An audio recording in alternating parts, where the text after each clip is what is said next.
Hello everyone. तो कैसे हैं आप लोग। तो आज जो हम लोग टॉपिक कवर करने वाले हैं यहाँ इस वीडियो में वो होने वाला है टॉर्क के बारे में। टॉर्क क्या होता है?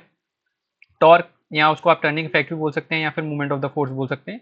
ये टॉपिक्स हम लोग आज क्या करने वाले हैं, कवर करने वाले हैं। ठीक है, तो चलिए स्टार्ट करते हैं बिना किसी देरी के। तो टॉर्क को पढ़ने से पहले हम लोगों के लिए पढ़ने के लिए एक बहुत इंपॉर्टेंट चीज़ है। दो टाइप की मोशंस होती हैं, एक होती है आपकी लीनियर मोशन और एक होती है आपकी रोटेटरी मोशन। ठीक है, तो लीनियर मोशन के बारे में हम लोग बात कर लेते हैं that what exactly the linear motion is. Basically, when you are applying force on any body and that particular body start moving in a straight line, okay, that kind of force is generally known as what? That kind of motion actually generally known as what? That kind of motion is known as आपकी linear motion. Okay, for example जैसे कि आपको cycle चलाना linear motion, Apple का गिरना या train का movement, आपका स्विम करना, ये सब क्या है? ये आपका लीनियर मोशन के अंदर आते हैं। ठीक है, केवल आपको इतनी बात याद रखनी है, जब हम फोर्स अप्लाई कर रहे हैं और अगर वो बॉडी आपकी स्ट्रेट डायरेक्शन में जा रही है तो इसको हम कहते हैं लीनियर मोशन। वहीं अगर हम रोटेटरी मोशन की बात करें, जैसे फॉर एग्जांपल आप फोर्स लगा रहे हो, ये एक बॉडी है और ये यहाँ से पाइवटेड है। पाइवटेड का मतलब यहाँ पर फिक्स है। अगर आप इस पर फोर्स लगा रहे हो तो ऑब्वियसली अब ये स्ट्रेट डायरेक्शन में तो मूव करेगी नहीं, पर ये मूव कैसे करेगी? अब ये रोटेट करने लगेगी अपनी ही जगह पर। तो इसको हम क्या कहते हैं? इसको हम कहते हैं आपका रोटेशनल मोशन। ओके, क्योंकि ऑब्वियसली ये पाइवटेड है इस पॉइंट पर, तो जब इस पॉइंट पर पाइवटेड है तो ऑब्वियसली ये मूव नहीं करेगी। ओके, अगर ये मूव नहीं करेगी तो ये क्या करने लगेगी? अपने ही जगह पर चक्कर चक्कर चक्कर यानी कि गोल गोल करने लगेगी। और क्या होने लगेगा? ये आपका, इसी को हम आप कहते हैं, इसको कहते हैं आपका रोटेशनल मोशन। ठीक है, जैसे कि इसमें लिखा भी हुआ है, जैसे कि यहाँ पर ये एक बॉडी पाइवटेड है और हम टेंजेंशियली क्या लगा रहे हैं? टेंजेंशियली फोर्स लगा रहे हैं। जब हम टेंजेंशियली इस पर फोर्स लगा रहे हैं तो ये क्या करने लगेगी? ये मूव करने लगेगी। ठीक है, और मूव कैसे करने लगेगी? मूव करने लगेगी सर्कुलर डायरेक्शन में। ठीक है, और रोटेशनल मोशन जिसे हम कहते हैं। इसके लिए एक कंडीशन बहुत ही ज़्यादा इंपॉर्टेंट है, वो कंडीशन है बॉडी शुड बी पाइवटेड। बॉडी का पाइवट होना एक पॉइंट पर बहुत ही ज़्यादा ज़रूरी है रोटेशनल मोशन के लिए। अगर वो पाइवट नहीं होगी तो वो क्या जाएगी? वो लीनियर मोशन में आ जाएगी।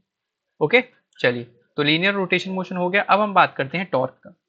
टॉर्क पढ़ने के लिए आपको बहुत ज़्यादा कॉम्प्लिकेटेड चीज़ों में जाने की ज़रूरत नहीं है। केवल एक फॉर्मूला आप लर्न कर लीजिए और बाकी सारी चीज़ें आपके लिए बिल्कुल आसान हो जाएंगी। जैसे कि आपको लर्न क्या करना है? लर्न करना है आपका tau equals to F into D.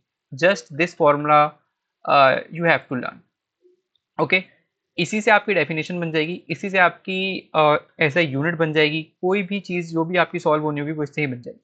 ठीक है, तो टॉर्क होता क्या है जी? टॉर्क होता है आपका, कि टॉर्क या फिर मूवमेंट ऑफ फोर्स भी कह सकते हैं इसको, एफ इंटू डी। किसी भी पाइवटेड बॉडी पर ओके, जब आप फोर्स लगा रहे हो उसका मल्टीप्लिकेशन, और जहां पर आप फोर्स लगा रहे हो उसका कितना परपेंडिकुलर डिस्टेंस है पाइवट पॉइंट से, उनका अगर आप मल्टीप्लाई कर दोगे, ठीक है, उनका अगर आप प्रोडक्ट कर दोगे तो आपका क्या आ जाएगा? वो आ जाएगा आपका टॉर्क। यही इसकी डेफिनेशन भी है। तो the turning effect can be defined as the product of the force applied on a body and the perpendicular distance from the pivoted point. ठीक है, पाइवटेड पॉइंट से परपेंडिकुलर डिस्टेंस और फोर्स जो भी आप लगा रहे हो उसका मल्टीप्लिकेशन, उसको हम क्या कहेंगे? उसको हम कहेंगे आपका टॉर्क। ठीक है जी, टॉर्क एक है वेक्टर क्वांटिटी। ठीक है, इस पर डायरेक्शन का फर्क पड़ता है, किस डायरेक्शन में आप लगा रहे हो बिल्कुल फर्क पड़ता है।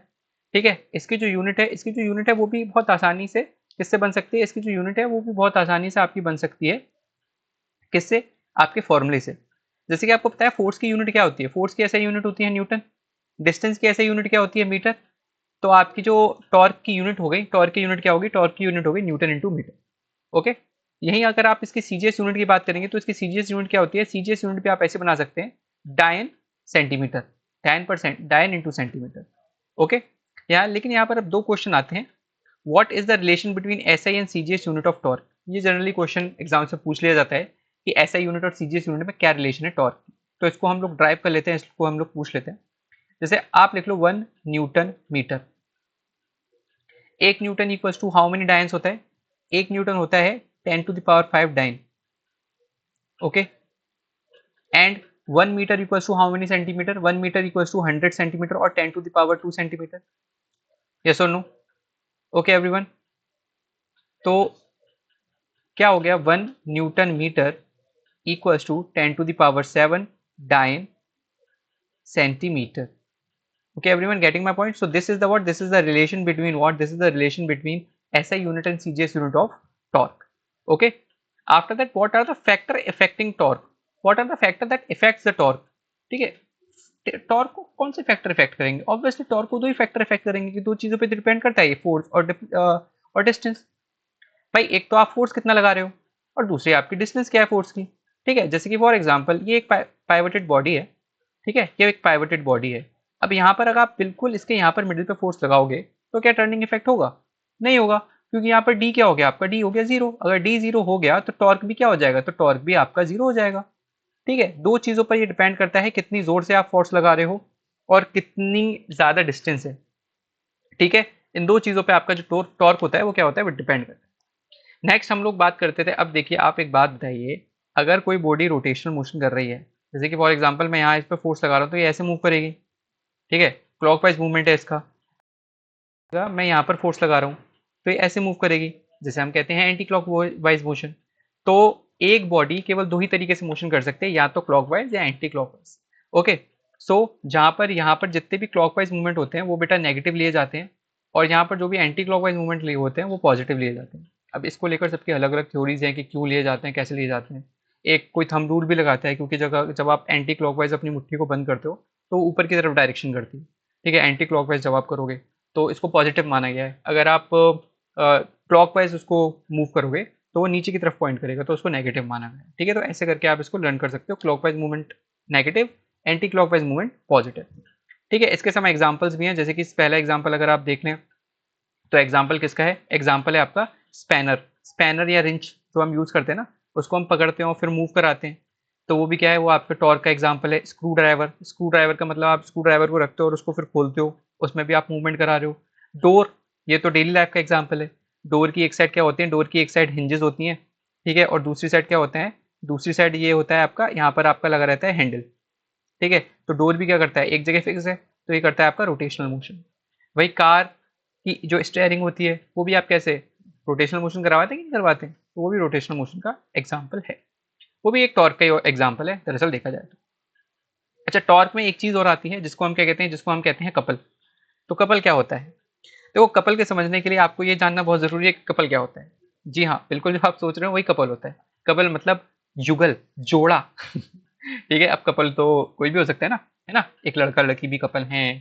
ठीक है, आपके जो शूज़ का पेयर है उसमें भी आपके दो चीज़ें होती हैं, उसको भी कपल कहते हैं। तो कपल का मतलब सीधे सीधे ये होता है कि जिसमें दो चीज़ें एग्जिस्ट करती हूँ। ठीक है, दो चीज़ें एग्जिस्ट करेंगी उसको हम कपल कह देंगे। यहीं सेम अगर हम थोड़ी सी फिजिक्स में बात कर ले तो कपल क्या होता है? कपल भी क्या होता है? Two equal and opposite forces. ठीक है, acting force acting not on the same line, मतलब दो इक्वल एंड अपोजिट फोर्स पर सेम लाइन पर वर्क नहीं कर रहे हैं। ठीक है, जैसे कि एक फोर्स यहाँ पर वर्क कर रहा है, एक फोर्स यहाँ पर वर्क कर रहा है, ये दोनों का मैग्नीट्यूड सेम है, बट इनकी डायरेक्शन अलग है। ये देखो, ये डाउनवर्ड डायरेक्शन में, ये अपवर्ड डायरेक्शन में। ठीक है, तो ये क्या है आपका? ये बहुत ही ज्यादा, इसे कहते हैं कपल, और ये बहुत ही ज्यादा जरूरी है। अच्छा, इसमें एक चीज आई थी जो हमारे जानने वाली बात है। वो जानने वाली बात क्या है हमारी? वो जानने वाली बात है, they are not acting on a same line. Why they are not acting on a same line? Why they are acting on a different line? बेटा they are not acting on a same line because अगर इस line पे मैंने downward force लगा दिया और इसी line पे मैंने अपवर्ड फोर्स लगा दिया, तो क्या ये फोर्स कैंसिल नहीं हो जाएगा? तो क्या मूवमेंट होगा? नहीं होगा। यस, यही समझने वाली बात है। ये छोटी छोटी डिटेल्स जो है हम मिस कर देते हैं, ये हमारी जानने वाली बहुत बात है। ठीक है, तो कपल क्या होता है? Couple is a equal and opposite force that is acting on a different line. Both the forces are acting on a what? Both the forces are acting on a different lines as you can see here. Okay, इसकी वजह से क्या होता है? इसकी वजह से turning effect होता है। अच्छा, this is needed for the rotation.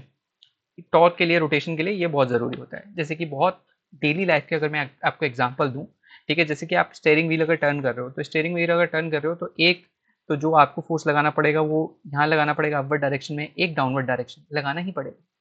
ठीक है, तभी आपका जो स्टीयरिंग व्हील है वो रोटेट करेगी। जैसे turning on the tap, tap को जब अगर आप ओपन करते हो, तो जब आप ओपन उस टैप को करोगे तो एक फोर्स आप लगाओगे इस साइड, अपनी साइड लगाओगे, और दूसरा फोर्स लगाओगे वॉल की साइड, तभी तो वो ऑन होगा।